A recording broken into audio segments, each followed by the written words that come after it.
My daughter hasn't started calling me daddy yet. Maybe it's because I'm always on the go and don't see her much. When my husband and I visited our best friend's new house, her husband, John, said that. I quickly reassured him. It's not like that. I tried chatting with her daughter, but she only stared at me, not uttering a word. I recalled Jean saying she was a quiet one, and it seemed accurate. Lost in thought, I was jolted when Reina's expression changed as she saw the person standing behind me. She darted past me, beaming, "Daddy, let's play!" My heart stopped as I spun around. Reina was hugging not John, but my husband. "Sweetie, your daddy is over here," John said, attempting to bring her to him, but she clung tighter to my husband, tears in her eyes. "No, I want to play with Daddy." My husband appeared dumbfounded and uneasy. "What's going on, Kev?" Little did I know a surprising revelation awaited us. My name is Helen, and I'm a 33-year-old working at a city hall. I first met my now husband, Kevin, in college. My good friend Jean invited me to a co-ed barbecue, and that's where Kevin and I crossed paths. He was tight with Jean's boyfriend, John, as they'd gone to high school together. "Helen, Kevin's a catch. How about swapping numbers?" suggested Jean's boyfriend. I had a good vibe from Kevin, so we exchanged info. Things progressed from there, and soon we were dating. Jean and John were thrilled for us, and we'd often go out as a foursome. Throughout college, my memories always have Jean, John, and Kevin in them. Post-grad, I started working at City Hall. Kevin took on a role at his father's law firm, preparing to inherit the business. Jean ventured into fashion, while top student John landed a gig at a trading firm. Our bond remained strong, even after launching our career, often catching up over dinner. Jean and John tied the knot when we were 26, and Kevin and I spoke fondly of them at their reception. A year on, Kevin popped the question, and I was over the moon. We became man and wife. I recalled that at the time Jean was expecting, and John couldn't have been happier. Fast forward 5 years, they had a girl, Reina. John's work took them abroad, but Jean and I stayed in touch. His job kept him busy, often overseas. Jean adjusted, focusing on being a full-time mom. As for Kevin and me, half a decade into matrimony, we cherished our quiet existence, though it lacked the spark of our earlier years.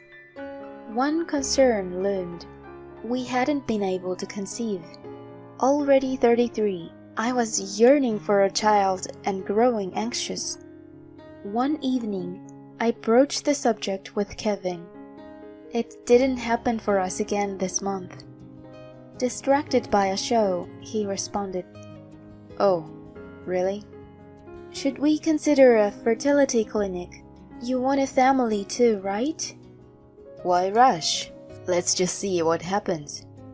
"We've been waiting 5 years. I'm concerned." He turned off the TV. "Not this again. I'm not up for a clinic visit." Disheartened, I barely whispered, "But why?"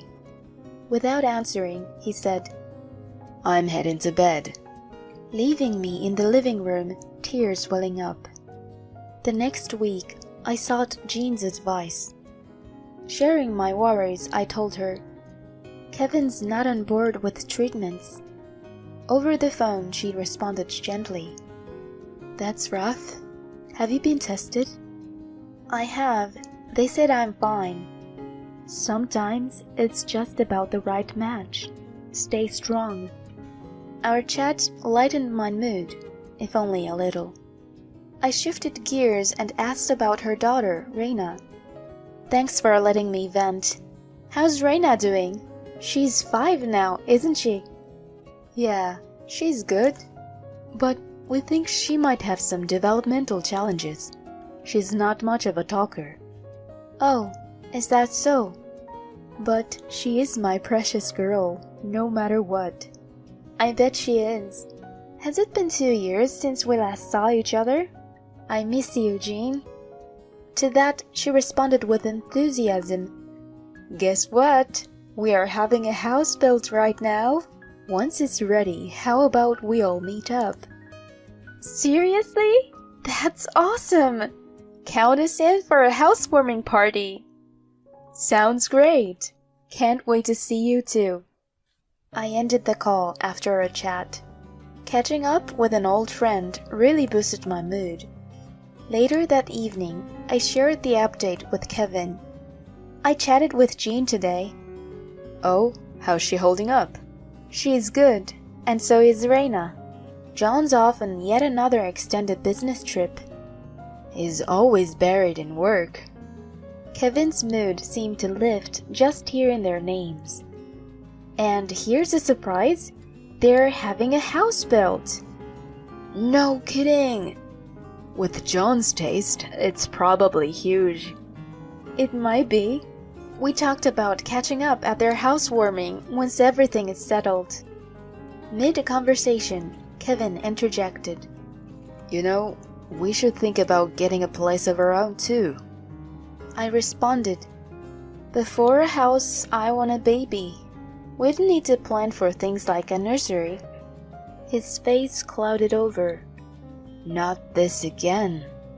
It matters to me, Kev. It's on you that we don't have kids.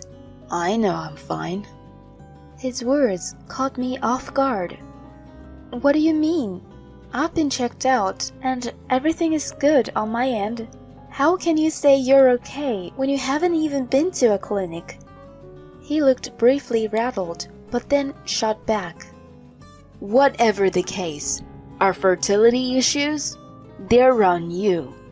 If you want kids, maybe step up your game before gripping about it. He quickly finished his beer and made a beeline for the bathroom. His words stunned me into silence, and I sat processing for a bit. Fast forward a month, and Jean told us their house was ready.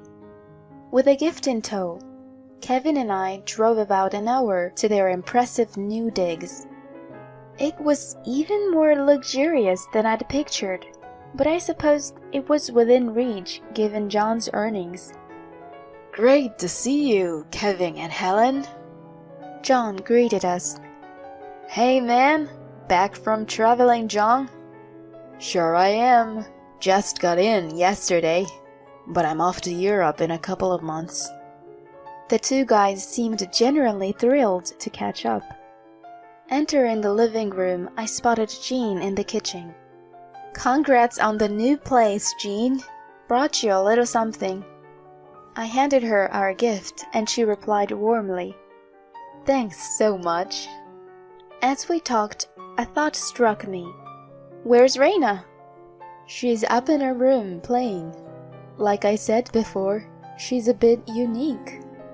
Got it. Mind if I pop in and say hi? Before Jean could reply, John, having overheard, commented with a touch of melancholy. She still doesn't call me daddy. Maybe it's because I'm always on the go and doesn't see her much. That's not the reason, John. In her eyes, you're the best dad. Trying to reassure him, we were interrupted by the soft patter of little feet.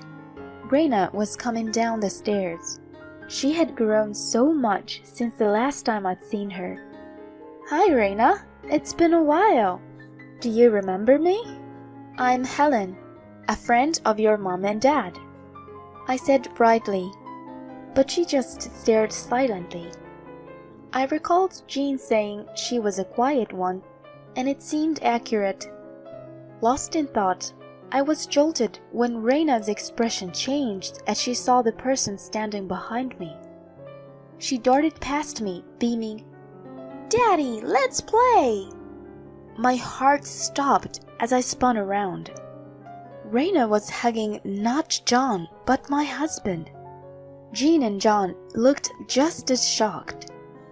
Sweetie, your daddy's over here, John said, attempting to bring her to him, but she clung tighter to my husband, tears in her eyes. No, I want to play with Daddy. My husband appeared dumbfounded and uneasy. What's going on, Kev? He responded, trying to brush it off. Kids get mixed up, you know. She's just a little one. Jean added, laughing it off. Yeah, kids can be so random. Oh, Reina, they always keep you guessing. All I could do was force a laugh. Later, Reina retreated to watch some TV, and amidst the tension, we ate and soon left. On our way home, I mentioned, Reina seemed pretty fond of you today, even though she's typically so shy. He looked uncomfortable, then said, Kids are unpredictable. It sure was something. We drove the rest of the way in silence. The next morning, I got a text. Helen, thanks for coming by yesterday. We need to talk. Just us. It was from John. I quickly texted back. I've been thinking the same thing. See you this evening. We met at a local cafe that night. John was already waiting when I arrived. I sat down across from him. Thanks for coming, Helen. I wanted to discuss. I cut him off. Kevin and Jean, right? He nodded slightly.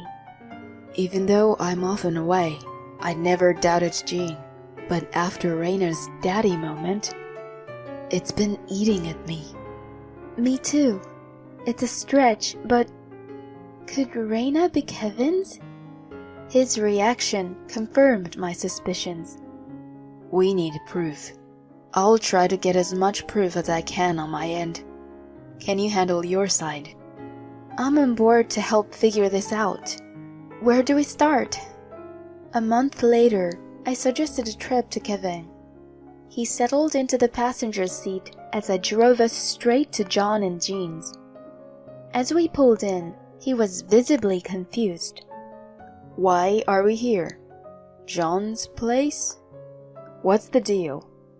Thought we'd drop in for dinner, I said, feigning cheerfulness. When I knocked, Jean's surprised face greeted us. Helen, Kevin, what's the occasion? Then John appeared. Come in. Reina's with my folks, so she's not here. He led us to the living room, sitting opposite to my husband with me next to him. Helen, why are you sitting with John? Kevin asked, bewildered. Smiling, I motioned for him and Jean to sit across from us. What's the point of this? It's so unexpected. As they tried to grasp the situation, John said firmly, Let's talk about the two of you and your relationship. Their expressions said it all. Jean, looking shocked, quickly fired back. What relationship are you talking about? Kevin is just a husband of my good friend. Is that so? I clicked on the voice recorder I held, playing their voices for everyone to hear. Man, that was close the other day. I didn't see Reina run into you like that coming. Took me by surprise, too. Luckily, they didn't catch on. Can't even think about what had happened if they realized I was her dad. Well, my husband's kind of obvious, so we're good. But let's enjoy today. The recording kept playing their intimate chatter until Jean yelled, Turn it off! How could you? What is this? Kevin was in panic. Staying calm, I replied, All those overtime days, I put a voice recorder in your car. It played right into my hands. Both of them looked utterly stunned. John passed them a document. I also did a DNA test. Reina isn't related to me. Start talking. After a beat, they spilled everything. Kevin, envious of John's success and charm, pursued Jean back in college. She was game, seeking some thrill. Being part of a foursome made their secret trysts easier. Jean got pregnant, presenting Raina as John's child. They'd meet secretly, making sure Raina called John Daddy. After hearing it all, John just shook his head. You two are something else. I'm going to sue you both. I chimed in. Count me in. I'll see this through, even if it ends up in court. They exchanged nervous looks. Jean finally said, Fine, let's get a divorce. The real family can be happy together. Kevin retorted, I don't want a barren wife anyway. I have a sweet kid. At this, I couldn't hold back my laughter. They looked dumbfounded. A real family? A sweet kid? You can't be serious. What's so funny? I shook back. Kevin, you're the infertile one. I secretly had a sample from you checked at a clinic. Turns out you can't naturally father a child. What? I smirked. So, who's Raina's real dad? Kevin turned a deep shade of red, while Jean turned ashen. They bickered back and forth until John threw them out. In the aftermath, Kevin and I, as well as Jean and John, all went our separate ways in divorce. They racked up debt compensating us. DNA confirmed Raina wasn't Kevin's. Jean stayed mum about the real father, and last I heard, her parents are raising Raina. The identity of Raina's dad remains a mystery. Both Jean and Kevin, now on their own, are hustling to pay off their debts. While they're clearly having a rough go, I can't muster any pity. As for me, life's been good, just me and my peace. John and I, having faced the storm together, occasionally grab a drink as pals. While I can't see us dating, I hope our friendship lasts. My focus now? My work and finding someone genuine.